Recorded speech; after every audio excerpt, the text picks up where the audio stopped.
एक शाम प्राची टीवी पर सीरियल देख रही होती है। तभी उसकी सास वहां आती है।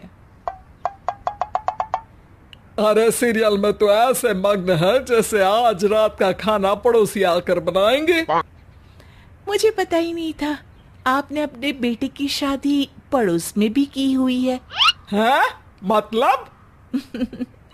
मतलब इस घर में सारा काम बहू ही करती है, आप तो सिर्फ खर्राटे मारती हैं।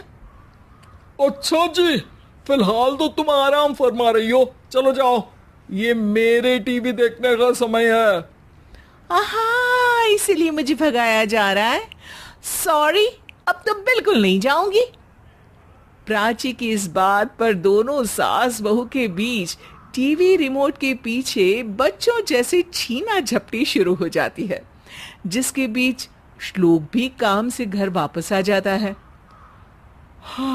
आज मेरी चूहे बिल्ली की जोड़ी किस बात पर झगड़ रही है?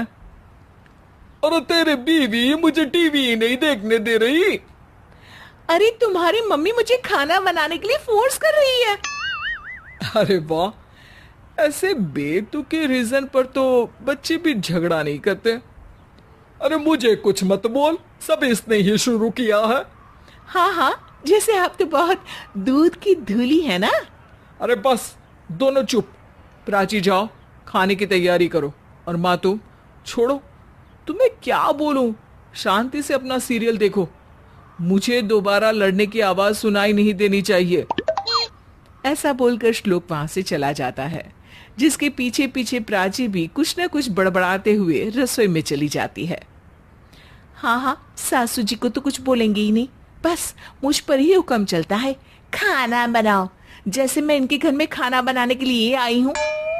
इसी तरह शाम बीतती है और रात को श्लोक और प्राची की सास खाना खाकर सोने चले जाते हैं, लेकिन प्राची गुस्से में कुछ खाए बिना काम में ही लगी रहती है। इस घर में किसी को घंटा फिक्र नहीं पड़ता, मैं खाऊं या भूखी रहूं। प्राची कुछ देर के लिए रसोई से बाहर जाती है और जैसे ही वापस आती है तो वहां दूध का भरा ग्लास देखकर हैरान रह जाती है। फिक्र पूरी है, बस दिखाना नहीं है। प्राची दूध पीकर सोने चली जाती है और अगली सुबह एक बार फिर सास बहू का कार्टून नेटवर्क स्टार्ट हो जाता है। ये तुमने ही किया है। अरे अजीब जबरदस्ती है, मैं बोल रही हूँ मैंने कुछ नहीं किया। दोनों ने मिलकर पूरे घर को पागल खाना बनाया हुआ है। यहाँ कोई नॉर्मल इंसान तो रह ही नहीं सकता, इसीलिए अब पड़ोसी क्या रिश्तेदार भी घर आने से कतराते हैं।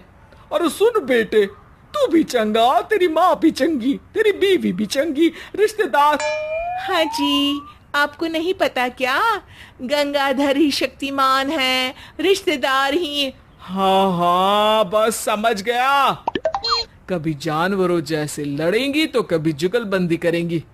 भाई मैं आप दोनों के बीच में नहीं फंसना चाहता। सास बहू की इस मन मौजी जोड़ी से परेशान होकर श्लोक अपना सिर खुजलाता वहां से चला जाता है। चलो अब मैं भी कीर्तन में जा रही हूँ। इस पर जैसे ही सास कमरे में अपना पर्स लेने जाती है तो वहां नाश्ते की प्लेट रखी देख मुस्कुराने लगती है और नाश्ता करके घर से बाहर निकलते हुए कुछ पैसे टेबल पर रख जाती है, जिसके कुछ देर बाद सिलेंडर वाला घर आता है। ओ मोरी मैया, मैं सिलेंडर के बारे में तो बिल्कुल भूल ही गई थी। घर खर्च के सारे पैसे भी मम्मी के पास है और श्लोक से बोला तो उल्टा 4 बात सुनाएंगे। प्राची ये सोच ही रही होती है कि अचानक उसका चेहरा चमक उठता है और वो घर में आकर इधर उधर देखने लगती है। तभी उसकी नजर टेबल पर रखे पैसों पर पड़ती है, जिन्हें वो सिलेंडर वाले को दे देती है। ये सब श्लोक देख लेता है। अच्छा बेटे, इतना बड़ा घोटाला, सबके सामने मैं तेरी दुश्मन और पीठ पीछे तेरी मेरी यारी। इस पर श्लोक एक प्लान बनाता है और शाम को सब एक साथ बैठे होने पर बोलने लगता है। माँ, तुम दोनों की बहुत लड़ाई होती है, इसलिए मैं सोच रहा हूँ कि प्राची को उसके घर छोड़ाऊं। इससे वो भी खुश रहेगी और तुम भी। अचानक श्लोक की ये बात सुनकर सास बहू शौक से उसकी तरफ देखती है। अरे, ऐसे कैसे घर छोड़ाओगे? मुझे कहीं नहीं जाना।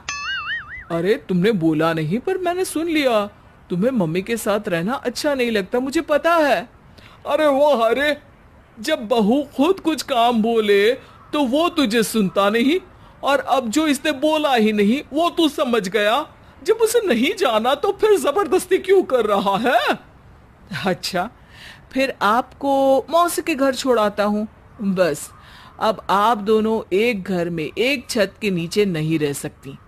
मैं इस टॉम एंड जेरी की जोड़ी को और नहीं झेल सकता। है? ऐसे कैसे नहीं रह सकते? तुम्हें इतनी दिक्कत है तो तुम्हारा बोरिया बिस्तर पैक कर देती हूँ, लेकिन मम्मी जी कहीं नहीं जाएंगी। बिल्कुल, यही सुनना था मुझे। अगर दोनों में इतना ही प्यार है फिर हर वक्त ये लड़ाई का नाटक क्यों करती हो? देखा मैंने कैसे माँ किचन में दूध रखती है और तुम उनके लिए कमरे में नाश्ता रखती हो, और कैसे वो पहले ही तुम्हारी दिक्कत समझकर घर में पैसे रखकर बाहर जाती है। अरे भाई, इतना ड्रामा तो डेली सोप में भी नहीं होता जितना तुम दोनों ने इस घर में फैलाया हुआ है।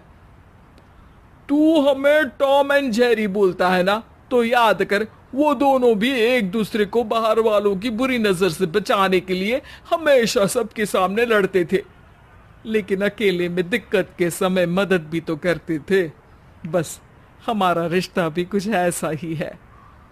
और वैसे भी अगर सास बहू में तू मैं नहीं होती तो दुनिया वालों को कहानियां कैसे मिलेंगी?